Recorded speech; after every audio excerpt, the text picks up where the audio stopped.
Buenas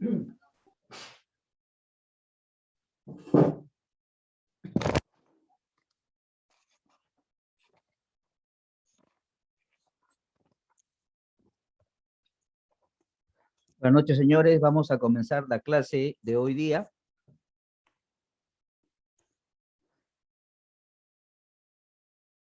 Buenas noches, ingeniero.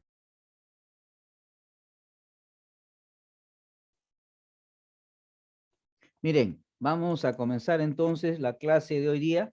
Vamos a comenzar a hablar ahora de los factores de la disposición de planta.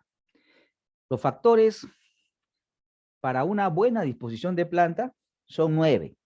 Y estos factores se basan en los principios de la disposición de planta. Recuerden ustedes que en clase anterior hemos hablado de los principios, ¿no? De una buena disposición de planta, que eran 6. Bueno, en base a esos principios, obtenemos los factores de la disposición de planta, que son 9, ¿no? El primer factor, miren, ese es factor material o materia prima, ¿no? Como dice acá, se debe comenzar estudiando el producto, considerando los materiales involucrados, ¿no? La materia prima requerida. El factor maquinaria, ¿no? Se debe revisar la tecnología más apropiada y evaluando la maquinaria que se utilizará. El factor hombre. Miren, el factor hombre es el factor más importante de todo el proceso productivo, ¿no? Resulta fundamental brindarle las condiciones adecuadas para un eficiente desempeño, ¿no? El factor hombre. El factor movimiento.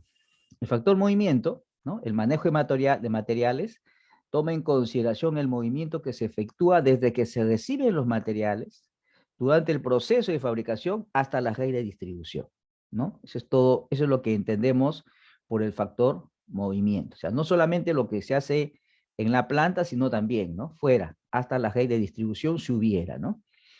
El factor edificio, miren, dice, el factor edificio no debe interferir en los procesos de producción, y más bien debe aumentar la productividad.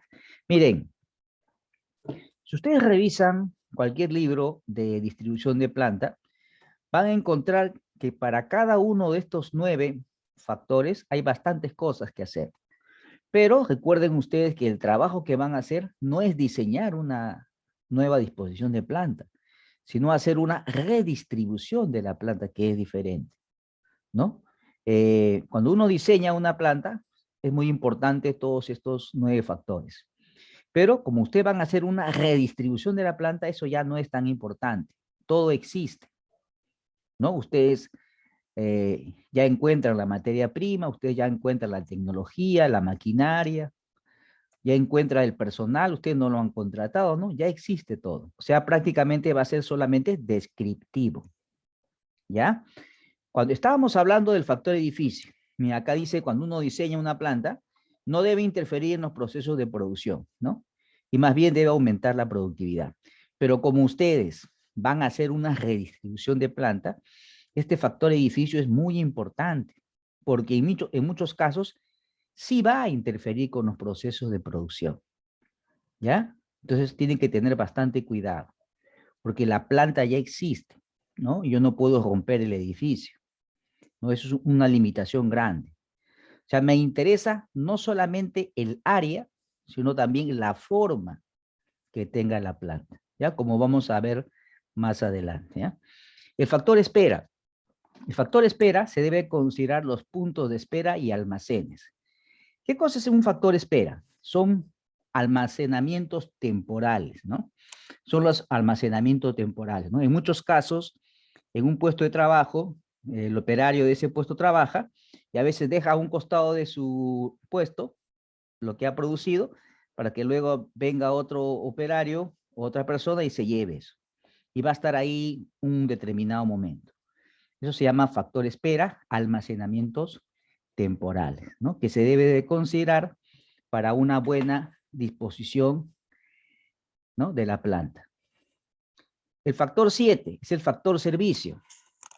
Está conformado, dice, por los elementos físicos y el personal organizado destinados a satisfacer las necesidades de los factores de la producción. Es decir, el hombre, material, maquinaria, edificio.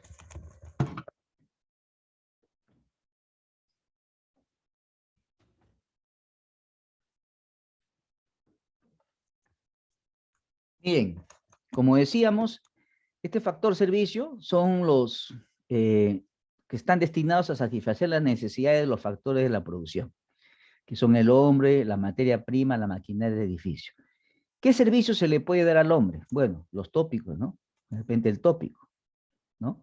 Eh, ¿Qué servicio se le puede dar a la materia prima o material? Bueno, control de calidad. A la maquinaria, ¿no? Departamento de mantenimiento. Al edificio, las señalizaciones correspondientes, ¿no? Entonces, ese es el servicio que se le da a los factores de la producción. ¿Qué cosa es el factor medio ambiente? ¿No? Dice, hay que considerar el impacto ambiental, la gestión ambiental, la producción más limpia y los costos ambientales, ¿no? Como ustedes recordarán, este factor en los últimos años es muy importante, ¿no? Sobre todo en empresas mineras, ¿no es cierto? Si no tiene un estudio en el cual el factor medio ambiente se ha aprobado, ese proyecto seguramente no va a ir. También se debe considerar, ¿no? ¿Qué tipo, como dice acá, de producción más limpia, ¿no? Por ejemplo, si esa empresa funciona con energía a base de carbón, es una energía muy contaminante, ¿no? Una energía más limpia es la electricidad, el gas, por ejemplo, ¿no? Todo eso se considera en el factor medio ambiente. El factor cambio, dice, se debe de contemplar los cambios futuros, de modo que la inversión realizada en su implementación permita a la empresa cumplir con sus demandas de mercado y requerimiento de producción en el horizonte del tiempo establecido para el proyecto. Miren, ustedes recordarán que les acabo de decir que estos factores están basados en los principios. Y un principio, si ustedes recuerdan, era la flexibilidad, ¿no? O sea, qué tan flexible era, porque uno hace una planta, crea una planta para un determinado tiempo, ¿no? Vamos a suponer que sea para 20 años, ¿no? Hace una proyección, todo lo que va a requerir el mercado, la demanda, la oferta, la tecnología, pero es muy difícil, ¿no? Averiguar lo que va a pasar en 20 años hacia adelante. Entonces, lo más probable, con seguridad casi, es que en diferentes momentos de esos 20 años voy a tener que hacer ajustes en la planta, voy a tener que hacer cambios en la planta. Entonces, esos cambios deben ser fáciles de hacer, ¿no? Entonces, eso está basado en lo que el principio de flexibilidad, ¿ya? Entonces, esos son los 9 factores de la disposición de planta. Ahora vamos a hablar de los tipos de distribución de planta. Los tipos de distribución de planta, vamos a ver.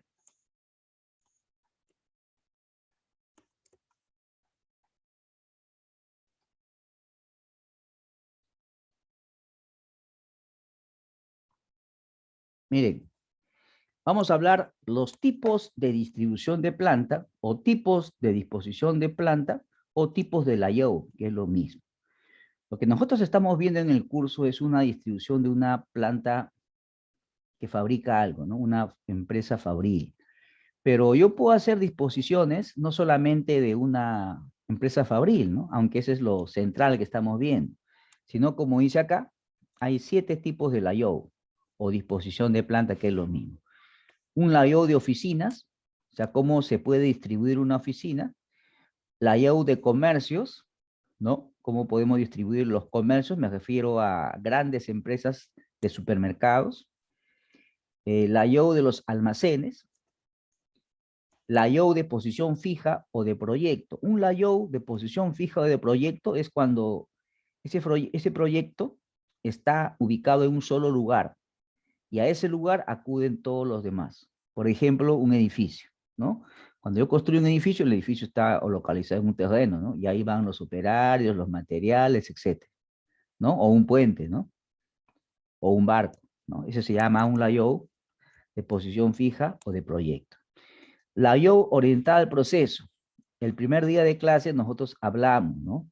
De un layout orientado al proceso y también de un layout orientado al producto. Si ustedes recuerdan, hemos dicho que cuando ustedes hagan su trabajo, lo primero que tienen que hacer es averiguar en la planta en la cual ustedes van a hacer su redistribución de planta, qué tipo de disposición de planta tiene, si es orientado al producto o orientado al proceso, ¿no? Acá es lo mismo, ¿no?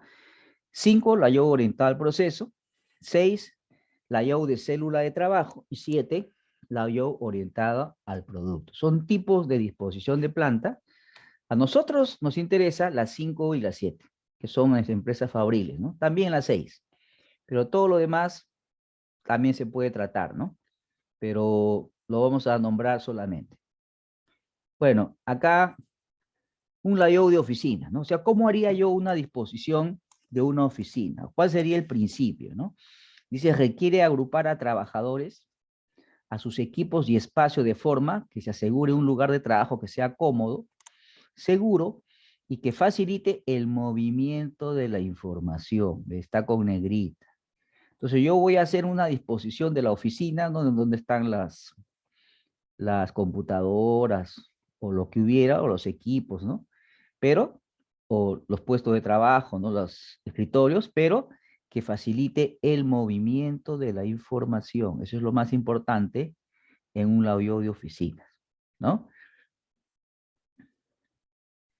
Bueno, ustedes ahí ya saben que pueden leer todo eso, que estamos hablando ahí de la distribución de oficinas. Por ejemplo, podría ser así, ¿no? Miren, acá en la derecha, como ustedes aprecian, hay una distribución de una oficina, que aparece aquí en la derecha, ¿no? ¿No? Y ya sabemos que lo fundamental es que facilite el movimiento de la información, ¿no? El movimiento de la información. Un layout de comercio, como dice acá, por ejemplo, una cadena de supermercados, está basado en la idea de que las ventas varían directamente con la forma de exponer los productos a los clientes, ¿no? Ustedes, lógicamente, que todos han ido a un supermercado y saben que lo fundamental es esto, ¿no? La exposición de los productos, ¿no? Al alcance de los clientes, ¿no? En este tipo de layout se trata que los clientes puedan ver la mayor cantidad posible de artículos. Un alto ratio de exposición proporciona ventas elevadas y una alta rentabilidad de la inversión. Entonces acá lo principal es la exposición de lo que se está vendiendo, ¿no? En el caso de un supermercado, ¿no? Layout de almacenes. Bueno, en este caso, en layout de almacenes, una disposición de los almacenes, como ustedes comprenderán, es muy importante el adecuado uso del largo, ancho y altura, es decir, del volumen, ¿no es cierto? Su objetivo es encontrar el equilibrio entre los costos de mantenimiento y el espacio de almacén. Por lo tanto, se debe maximizar el uso total del espacio cúbico del almacén, ¿no? Esto es empleando el volumen completo, manteniendo bajos costos de manipulación del material, ¿no? Entonces, en una disposición de almacenes o layout de almacenes, lo que yo debo hacer es manejar muy bien el volumen, ¿no? El volumen. Bueno, ahí tenemos algo para que ustedes lean lo que es el layout de almacenes. Ahí tienen algunos ejemplos. Igual, recuerden que todo eso lo pueden leer ahí. Ahí tenemos algunos gráficos sobre almacenes. Tenemos un montacargas, ¿no? Que se usará bastante en un almacén. Tenemos, miren, el cuarto layout o tipo de layout, que es layout de disposición, posición fija o de proyecto. El producto o proyecto va a permanecer en un lugar y los trabajadores y los equipos acuden a esa única área de trabajo, ¿no? Por ejemplo, un barco, una carretera, un puente, ¿no? Cuando uno construye un puente, está fijo en un lugar y ahí van a converger, ¿no es cierto? Los trabajadores, el equipo, todo. Por eso se llama posición fija o de proyecto, ¿no?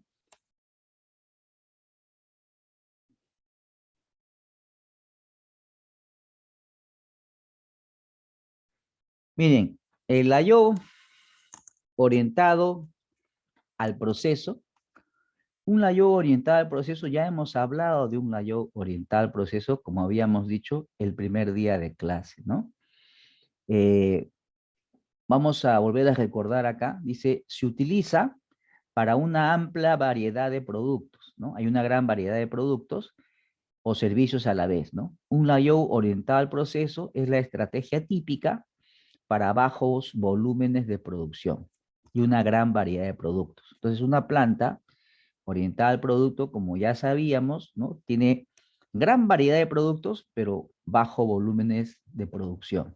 Entonces voy a fabricar diferentes productos, ¿no? y de pequeños lotes, ¿no?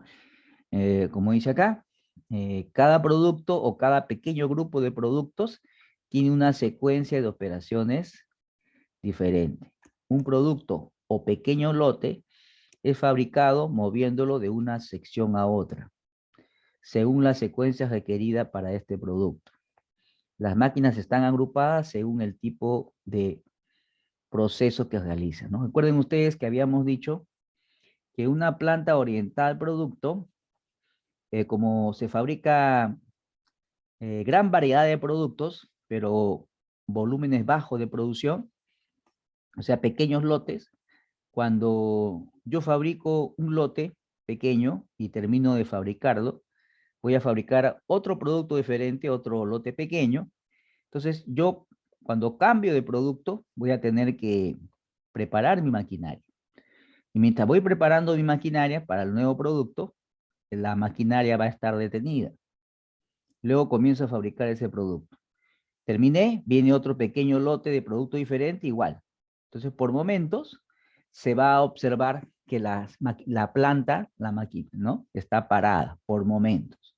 Entonces, como hay momentos en los cuales va a estar detenida la maquinaria, porque estoy preparando la maquinaria para el nuevo producto que voy a fabricar, se le llama proceso intermitente, ¿no? Uno lo ve intermitentemente que está trabajando la planta, ¿no? Recordarán que por acá también hemos visto, bueno, ahí tienen algunos datos. Acá, miren. Acá, esto fue lo que vimos en la primera semana de clases con ustedes. Este es un gráfico de una planta orientada al proceso, o un layout orientada al proceso. Miren ustedes, vamos a mirar acá la parte izquierda de este gráfico. Miren acá tenemos 2, 4, 6, 8 máquinas iguales. L, ¿no? L, ¿no?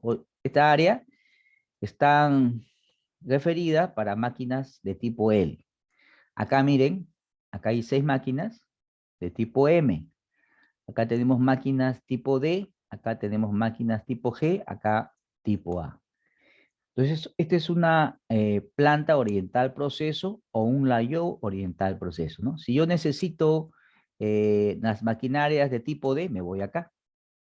Si yo necesito maquinarias de tipo L, me voy acá.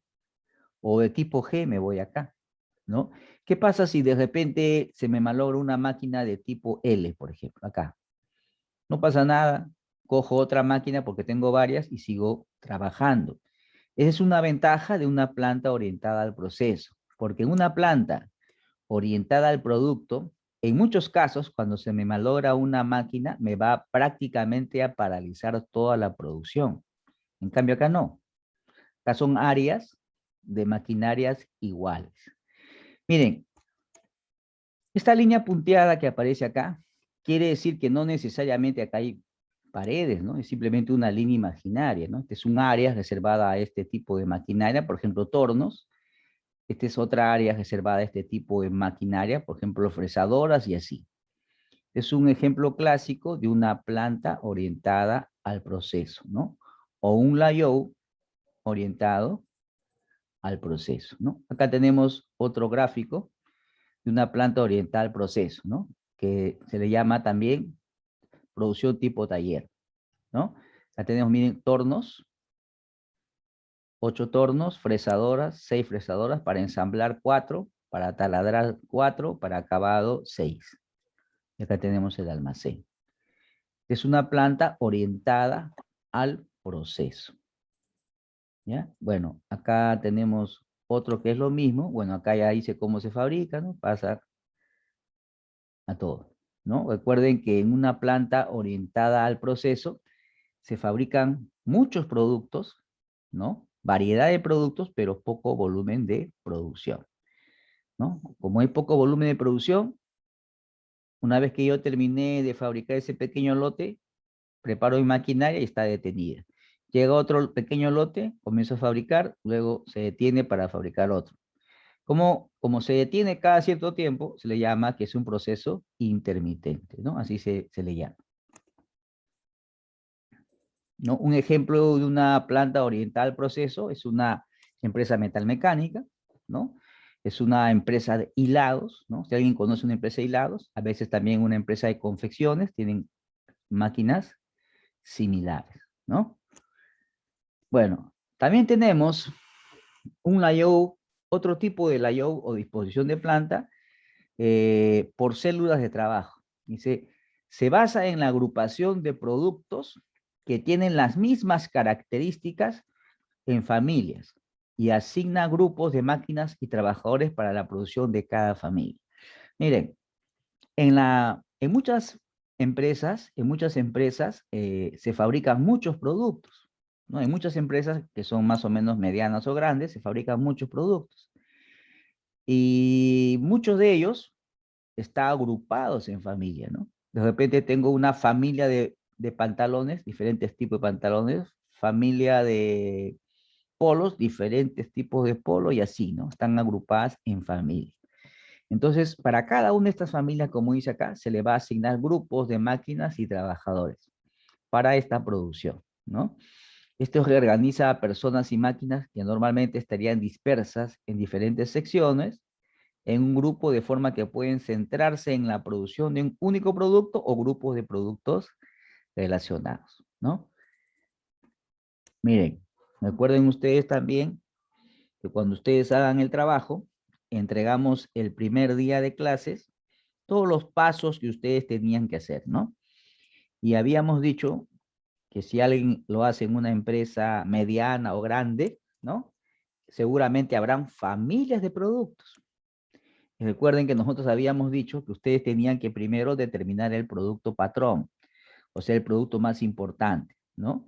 Y habíamos dicho que usen Pareto. Si una empresa tiene familias, vamos a suponer que tuvieran 10 familias, ¿no?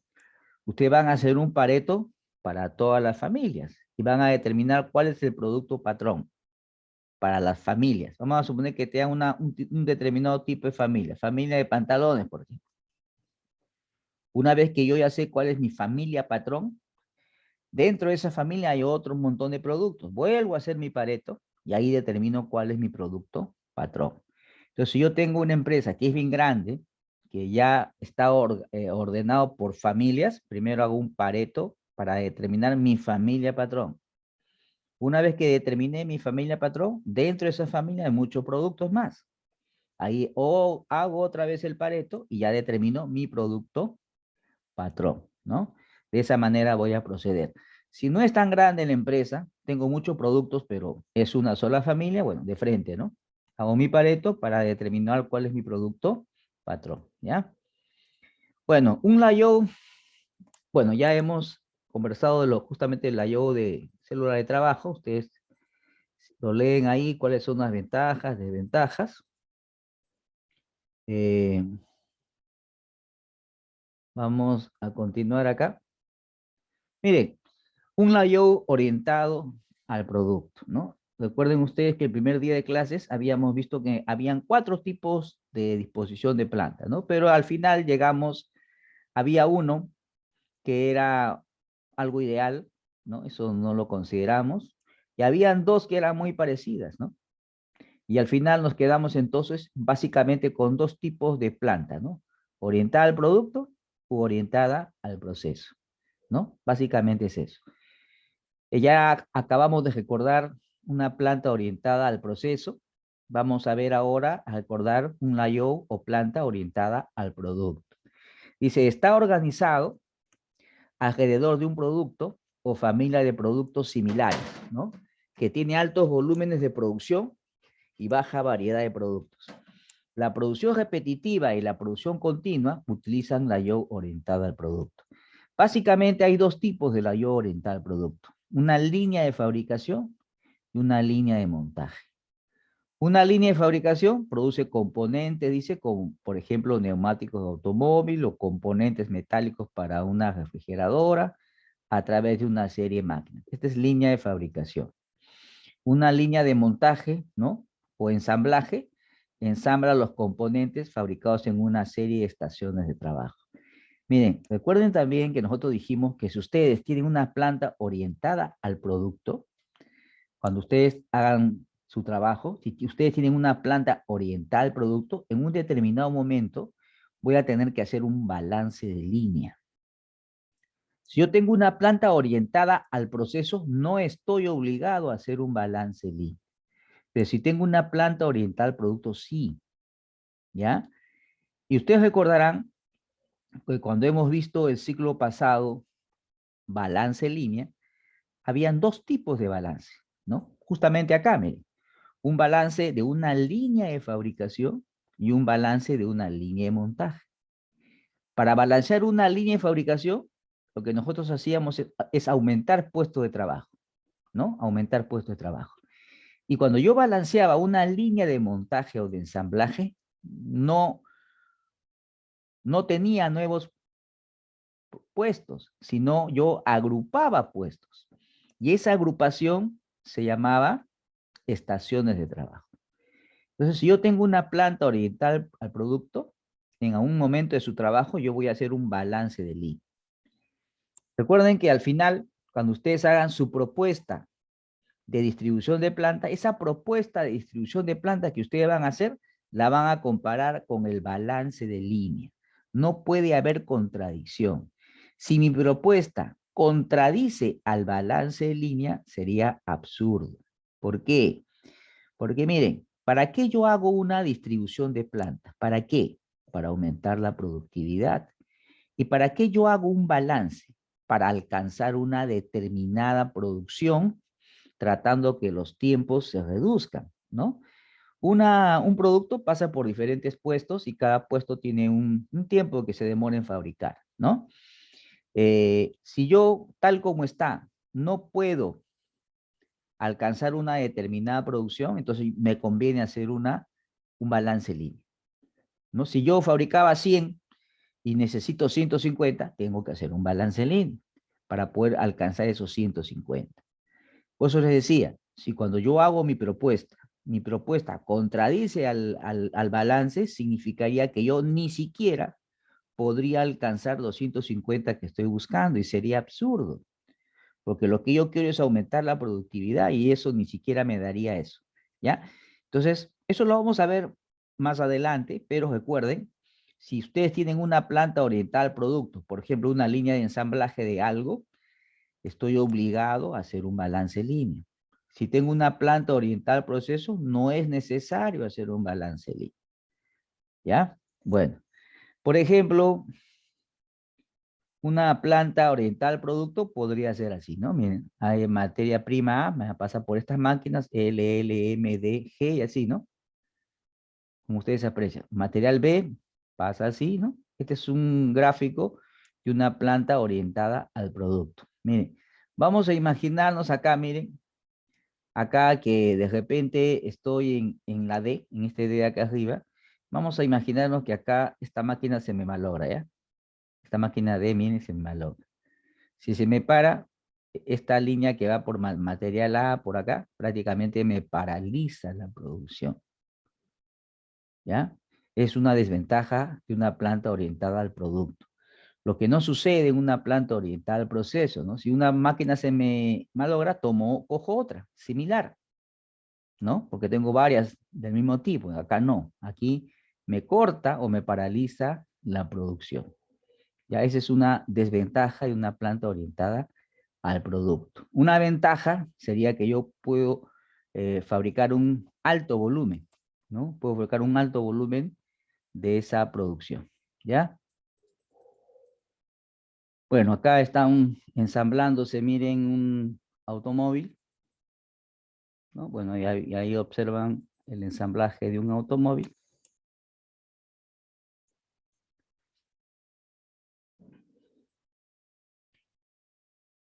Bueno, como dice acá, la yo orientada al producto, ya hemos hablado, pero leemos lo que aparece acá al final, ¿ya? Me dice, el objetivo de un layout orientada al producto es minimizar el desequilibrio en la línea de fabricación o de ensamblaje. En otras palabras, tengo que balancear la línea, ¿no? El objetivo de un layout oriental al producto o una planta oriental al producto es minimizar el desequilibrio en la línea de fabricación o de ensamblaje. Hay dos tipos de balance, ¿no? Balance de una línea de fabricación, donde se aumentan puestos, o balance de una línea de ensamblaje, en el cual no se aumentan puestos, sino se agrupan puestos. Esa agrupación se llama estaciones de trabajo, ¿no? Que lo vamos a recordar en diferentes momentos para un balance de línea, ¿ya?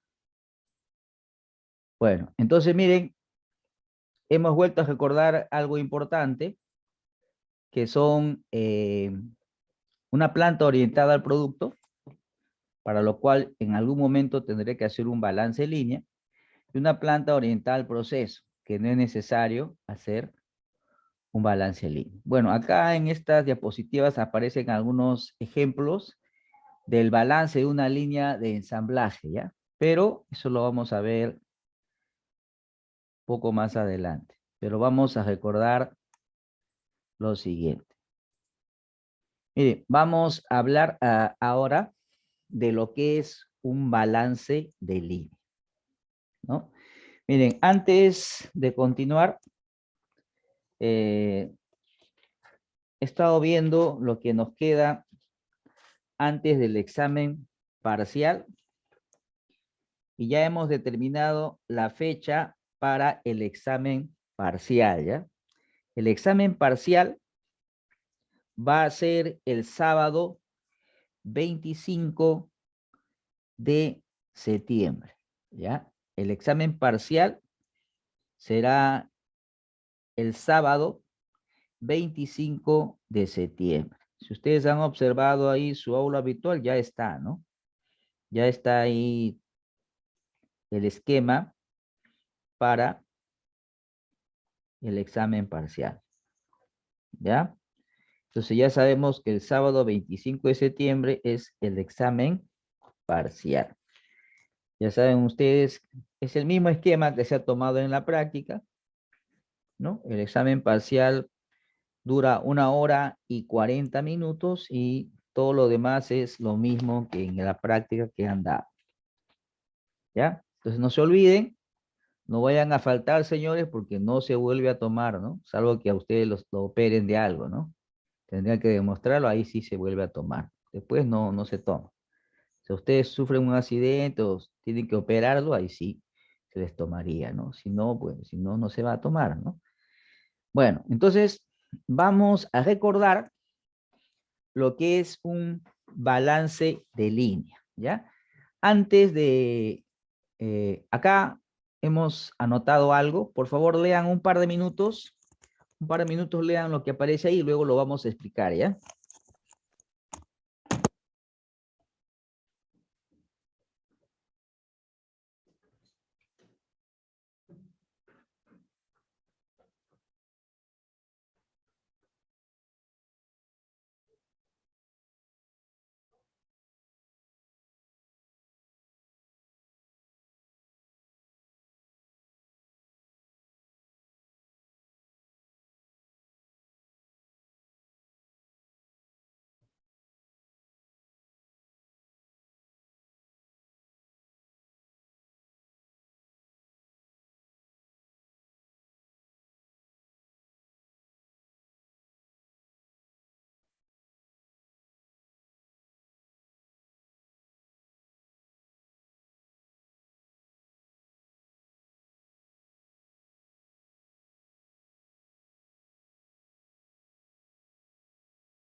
Miren, entonces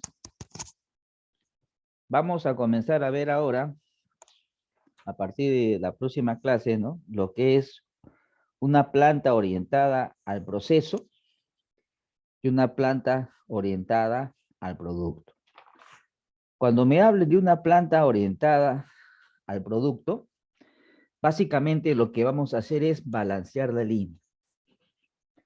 Y cuando veamos una planta orientada al proceso, bueno, ya lo explicaremos la próxima clase, que comenzaremos a ver ejercicios sobre una planta orientada al proceso o la yo orientada al proceso, que es lo mismo.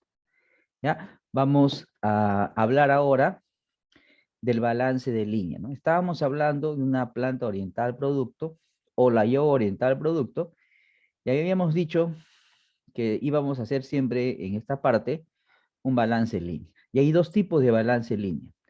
De una línea de fabricación, donde ustedes recordarán que se aumentaban puestos, y de una línea de montaje o de ensamblaje en el cual se agrupaban puestos. Y esa agrupación se llamaban estaciones de trabajo. Y cuando teníamos las estaciones de trabajo, ustedes recordarán que usábamos el método del peso posicional, ¿no? Entonces vamos a recordar esto porque lo vamos a comenzar a ver, ¿ya? Bueno, vamos a ver ahora la definición de lo que es un balance en línea. ¿Qué cosa es un balance en línea? Dice, es equilibrar la producción en cada puesto o en cada estación de trabajo, de forma que sea aproximadamente la misma. Es decir, se trata de crear un flujo continuo de producción a lo largo de la línea de producción. Si la línea de producción está equilibrada o balanceada, el tiempo de inactividad, llamado también tiempo ocioso o tiempo muerto, es mínimo para cada puesto de trabajo. Dice, una línea de producción estará bien equilibrada o balanceada, ¿no? Si está bien equilibrada o balanceada, tiene la ventaja de que la carga de trabajo en cada puesto es equitativa para los trabajadores, ¿no?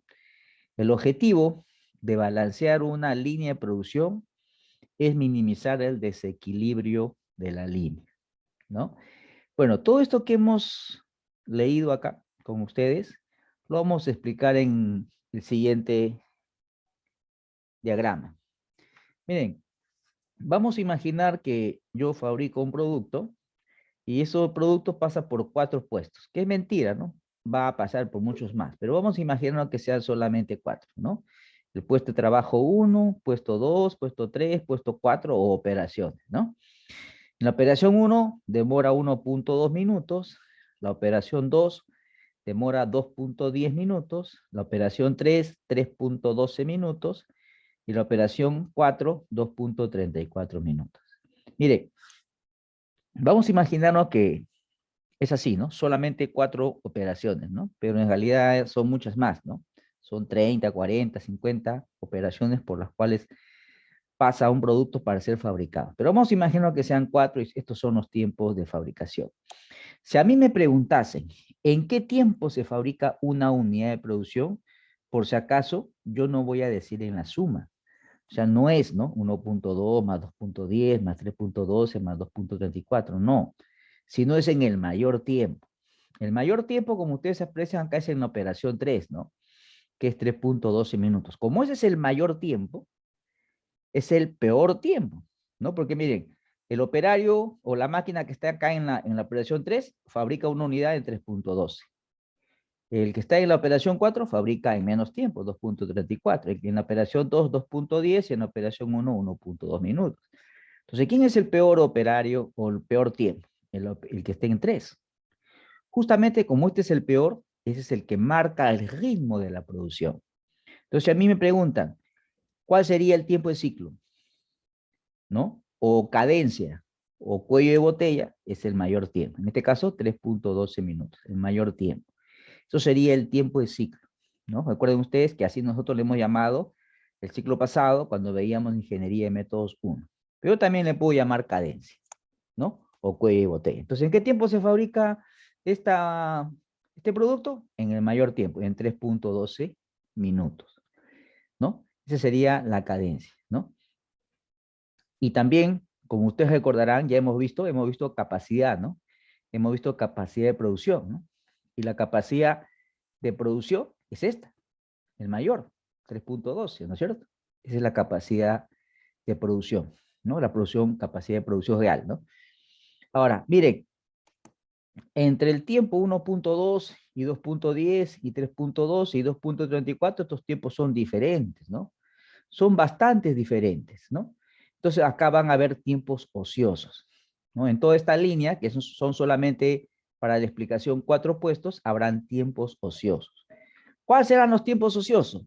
3.12, que es el mayor tiempo, menos 1.2, más 3.12 menos 2.10, más 3.12 menos 3.12, más 3.12 menos 2.34. Si sumamos todo eso, eso sería los tiempos ociosos que suceden en toda la línea.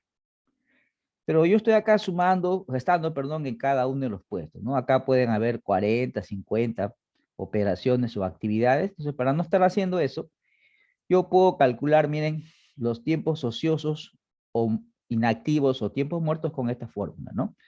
Flujo de tiempos ociosos es K por C menos la sumatoria de tiempos. K es el número de puestos, que acá sería 4. C es el tiempo de ciclo, que es 3.12. Y la sumatoria de tiempos es sumo todo, ¿no? 1.2 más 2.10 más 3.12 más 2.34. Yo hago esta operación y me salen los tiempos ociosos en toda la línea, ¿no? Miren, vamos a imaginar que tal como está, vamos a imaginar, ¿no? Que tal como está en una hora, por ejemplo, se fabrica 20 unidades, ¿ya? Tal como está aquí, vamos a imaginarnos que se fabrica en una hora 20 unidades, ¿no? Entonces, si se fabrica 20 unidades, ¿no? Entonces, en una hora, ¿no? En 8 horas sería 160 unidades, ¿no? Si a usted, al dueño de la empresa, le dice que estos tiempos están, vamos a suponer que, bueno, acá yo, tal como está, fabrico 160 unidades, ¿no? En un día. Vamos a suponer que el dueño de la empresa tiene sus clientes, ¿no? Y estos 160 unidades que fabrica en un día de 8 horas es suficiente, porque él no tiene más clientes, ¿no? Entonces usted le dice que haga un balance en línea, ¿no? Y hacer el balance en línea no es gratuito, tengo que invertir, tengo que invertir. Entonces seguramente el dueño de la empresa le va a decir que no, y tiene razón, porque si él tal como está cumple con sus clientes, ¿no? No tiene necesidad de gastar no tiene necesidad de producir más si él no tiene mercado, supuestamente, no tiene más clientes, tendrías razón. Pero si la empresa comienza a crecer y él tal como está, que fabricaba 160 unidades en un día, ya no le abastece porque ha crecido, tiene más clientes y necesita fabricar, por ejemplo, un 50% más, y tal como está, no puede cumplir con sus clientes, lógicamente que sus clientes se van a ir a la competencia. Entonces, en ese caso, él sí necesita fabricar más y sí le conviene hacer un balance en línea. Va a tener que invertir, pero va a poder crecer y cumplir con sus clientes, ¿no? Entonces, para eso hacemos un balance en línea. No lo hacemos solamente por el hecho académico de poder aumentar la producción, ¿no? Es siempre y cuando, lógicamente, que la empresa puede vender más, tiene más clientes. En ese caso, sí le va a convenir hacer un balance de línea. ¿Ya? Mire, si estos tiempos son los que hemos tomado como ejemplo, ¿cuál es el operario que trabaja más de estos cuatro? ¿Cuál es el operario que trabaja más? ¿El 1, el 2, el 3 o el 4? ¿Cuál es el que está más ocupado? El 3, ingeniero. El primero, ¿no es cierto? Porque él saca una unidad en 1.2 minutos. El que está menos ocupado es el 3, ¿no? Él saca una unidad en 3.12. O sea, 3 veces más, o sea, se demora casi 3 veces más. Entonces, el operario 1 va a trabajar más que el operario 3. Entonces, como ustedes aprecian, cuando esta línea está muy, muy desequilibrada, la carga de trabajo para los operarios no es la misma. El 1 trabaja más que todos. El 3 trabaja menos que todos. Entonces, la carga de trabajo no es la misma. En la medida en que estos tiempos se parecen más, los tiempos ociosos van a ser menos. Y la carga de trabajo va a ser más parecida. Si todos estos tiempos fueran idénticos, por ejemplo, vamos a suponer que todo vale 1.2, 1.2, 1.2. Si todos son idénticos, no hay tiempos ociosos. Todos trabajan lo mismo. Eso es algo ideal. Seguramente, ¿será posible que estos tiempos todos sean iguales? Seguramente no. Eso es algo ideal, eso es algo matemático. Pero como lo real es lo siguiente, si tal como está yo fabrico 100, ¿no? Y esos 100 no es suficiente porque yo necesito fabricar 150, ¿qué tengo que hacer? Que estos tiempos se parezcan más para lograr alcanzar la producción que quiero. Entonces yo hago un balance en línea ¿para qué? Para alcanzar una producción. Y para alcanzar esa producción, ¿yo qué hago? Que estos tiempos se parezcan más. Para eso hago un balance en línea. ¿Ya? Bueno, como ustedes recordarán, cuando veíamos el último capítulo balance en línea en métodos 1, usábamos esta fórmula, ¿no? C es el tiempo de ciclo, T es el tiempo de producción diario, ¿no? P es la producción diaria, ¿no? Entonces, C es el tiempo de ciclo, T es el tiempo que yo necesito en un día, por ejemplo, 8 horas, P es la producción diaria o demanda diaria, E es la eficiencia de la línea, ¿no? Si todos estos tiempos son idénticos, la eficiencia sería el 100%. En la medida que estos tiempos se parezcan más, la eficiencia va a ser mayor. Si se parecen menos, la eficiencia será menor, ¿no? La eficiencia tiene esta fórmula, la sumatoria de todos estos tiempos, 1.2 más 2.10 más 3.12 más 2.34, por 100 entre K. K es el número de puestos, que son 4. C es el tiempo de ciclo, es el mayor tiempo, en este caso 3.12. Entonces, con eso yo voy a calcular mi eficiencia de la línea. ¿Ya? Entonces, con estas tres fórmulas, nosotros podemos resolver balance de línea de cualquiera de los dos tipos, ¿no? Hemos dicho que acá hay dos tipos de balance, de una línea de fabricación o de una línea de montaje. Cualquiera de esos dos tipos de balance, voy a usar las mismas fórmulas, ¿ya? Solamente que en una línea, en un balance, una línea de fabricación, lo que yo voy a hacer es aumentar puestos. Y en un balance de una línea de ensamblaje no aumento puestos, sino agrupo puestos, que es diferente. ¿Ya? Entonces de eso vamos a tratar ya la próxima semana. La próxima clase, como hemos dicho, vamos a resolver problemas sobre una planta orientada al proceso. O sea, voy a mejorar la distribución de la planta, pero de manera práctica. ¿Ya? O sea, nos vamos a adelantar bastante, pero para tener una idea cómo será al final. Al final, nosotros vamos a ver más detalles, ¿no? Pero la próxima clase vamos a hacer cómo mejorar una planta orientada al proceso, pero de manera general. Pero me va a dar una serie de ideas para la parte final del curso, cuando ya veamos con mayor detalle, ¿ya? Entonces, nos vamos a quedar aquí. Ya hemos dicho que ya tenemos la fecha para el examen parcial. El examen parcial sería el sábado 25 de septiembre. Igual, dura 1 hora y 40 minutos. Si ustedes observan en el aula virtual ya están todos los datos. Ya saben el procedimiento, ya saben cómo tomamos las prácticas. Entonces, ahí nos vamos a quedar, ¿ya? Ahí nos vamos a quedar, señores. Continuamos entonces la próxima clase, que sería pasado mañana, ¿no? Pasado mañana tendríamos entonces la clase que es, voy a mejorar mi distribución de planta y una planta orientada al proceso, de manera bastante general. Pero van a ver ustedes cuál es el principio, ¿ya? Y ya cuando veamos mucho más adelante, con mayor detalle, ya vamos a tener una idea de cómo yo haría para mejorar esa planta. Bueno, ahí nos vamos a quedar entonces. Señores, si tienen alguna pregunta sobre algo. ¿Ninguna pregunta? Bueno, entonces, si no tienen ninguna pregunta, ahí nos vamos a quedar hasta pasado mañana, ¿ya? Nos vemos, señores. Buenas noches. Nos vemos, ingeniero, cuídese. Buenas noches, Buenas noches, gracias. Hasta ingeniero. luego. Buenas noches. Buenas noches, buenas noches.